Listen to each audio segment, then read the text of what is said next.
Hey, what's up, microchurch? I want to invite you to turn in your copy of the Word with me to Mark chapter 8, verses 27 through 38. That's where we're going to be over the next couple of weeks. But have you ever had one of those moments where you budgeted for something and you saved up for something, you planned on spending this certain amount of money, this certain amount of cash, but by the end, when it was all said and done, right, you ended up spending more than you thought you were going to spend?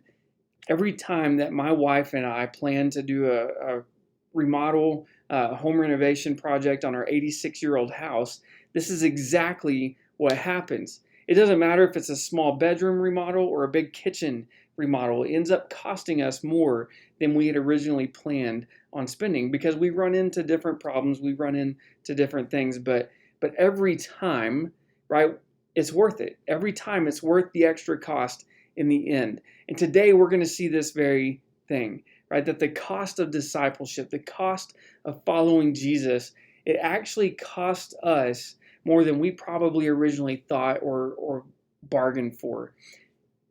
But the cost is worth it, right? It's well worth it. And so last week we learned that the more that we follow Jesus, the better that we're going to truly begin to see Jesus. And that's what Mark's been trying to do this whole time. The first 8.5 chapters of Mark, Mark's painting for us this beautiful, amazing picture of who Jesus Christ truly is. We see event after event, miracle after miracle, teaching after teaching, just revealing who Jesus is. And we see his authority, we see his love and his grace and his mercy and his compassion and so much more. But even though Mark tells us exactly who Jesus is in Mark 1:1, where he says the beginning of the gospel of Jesus Christ, the Son of God, right? We do not see another human being profess this truth again until today in this passage, right, that we're going to look at. And so the whole gospel of Mark so far, it's actually been building up to this moment, this very moment, to this confession from Peter about who he truly is, right? Whenever Peter answers the question, but who do you say that I am? And we're also going to see exactly what it cost us when we confess this truth in our own lives and choose to follow him as Christ the King. And so let's read it and see. Starting in verse 27 of Mark chapter 8. This is what Mark writes. It says, "And Jesus went on with his disciples to the villages of Caesarea Philippi. And on the way, he asked his disciples, 'Who do the people say that I am?' And they told him, 'John the Baptist, and others say Elijah, and others say that you're one of the prophets.' And he asked them, 'But who do you say that I am?' And Peter answered him, 'You are the Christ.' And honestly, right, and he strictly charged them to tell no one about it, right? That's a loaded question.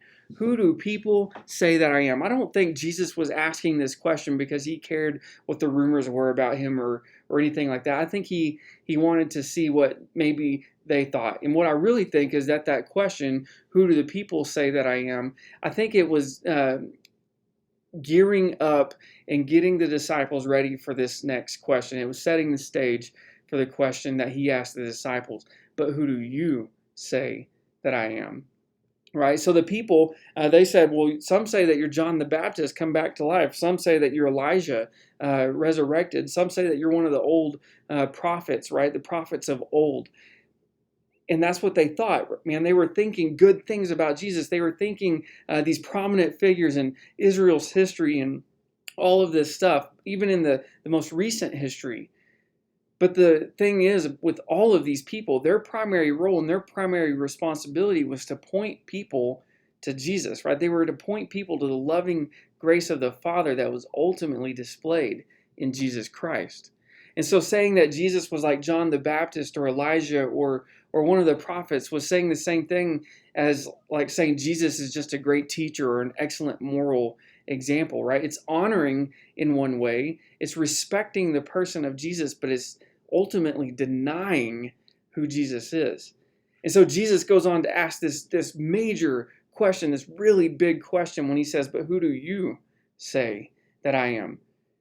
Now listen, there is no way around this question, right? This is a question that the disciples had to answer. It's a question that you and I must answer. And to be honest, this is the most important question that we will ever face and that we will ever truly answer. Just as it was for these disciples here in this moment, right? They could not avoid it. They had to answer it. And so Peter, right, he spoke up. He said, "You are the Christ." In Matthew's account, he says, "You are the Christ, the Son of the living God," right? The Son of God, just like Mark said in Mark 1:1. Right, up to this point, Peter, he's listened to Jesus teach. He's witnessed Jesus perform these extraordinary miracles. He's spent so much time with Jesus, and he went from a working class fisherman to a disciple following Jesus and giving him everything that he had, changed by the grace of Jesus. And so Peter, right, he was ready and he was willing to confess this truth. But Peter's confession was still muddled. He believed that Jesus was the Messianic king, right, that was coming to conquer the Romans and take control of Israel once again.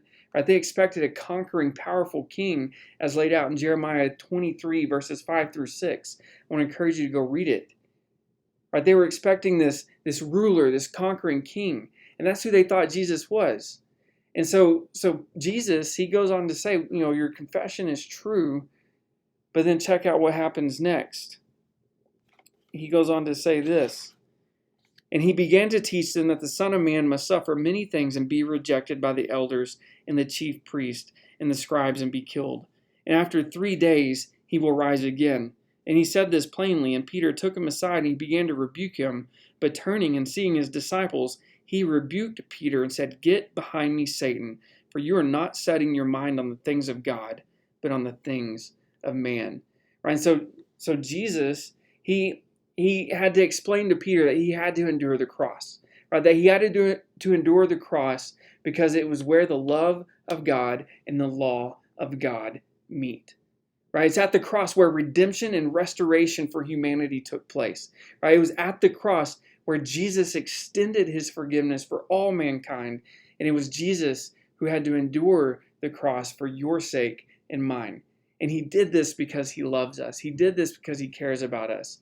But Peter didn't like these words, right? Peter didn't want to hear this. And so Peter, he started to rebuke Jesus. And he says, "Jesus, this isn't going to happen. This isn't going to take place."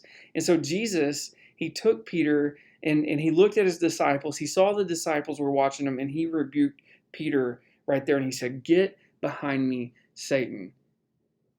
But here's the question, right? We want a Messiah. We want a Savior. We want to go to heaven and to live life in eternity at peace and in bliss and without punishment or whatever. But here's the thing. How often do we do this very same thing that Peter does? How often do we reject the way of Jesus because it's not what we wanted or it's not what we want to hear? Right? It's not how we see things. It's not profitable for our lives or for our agendas. It seems counterintuitive to the ways of this world. That's exactly what's happening here in this moment, right? Peter wanted a Messiah, but he didn't want to face the reality of the cross. And this type of mentality is satanic in nature. It's like when Satan squared up to Jesus in the desert and tempted Jesus to take his kingdom without the suffering of the cross. And so Jesus rebuked all of them because they were all thinking it, right? They all had their minds set on the ways of man and not on the ways of the kingdom. But then we see the cost. Jesus says, in calling the crowd to him with his disciples, he said to them, "If anyone would come after me, if anyone would follow me, let him deny himself, take up his cross, and follow me. For whoever would save his life will lose it, but whoever loses his life for my sake and the gospel's will save it. For what does it profit a man to gain the whole world and forfeit his soul? For what can a man give in return for his soul? For whoever is ashamed of me and my words in this adulterous and sinful generation, of him will the Son of Man also be ashamed when he comes in the glory of his Father with the holy angels." You see, when we have a wrong or distorted view of the Messiah, of King Jesus, we end up with the wrong and distorted view of discipleship, right? But Jesus told us that if we're going to follow him, we have to do a couple things, right? That we have to deny ourselves and we have to take up our crosses, right? Denying ourselves, that's a hard thing to do.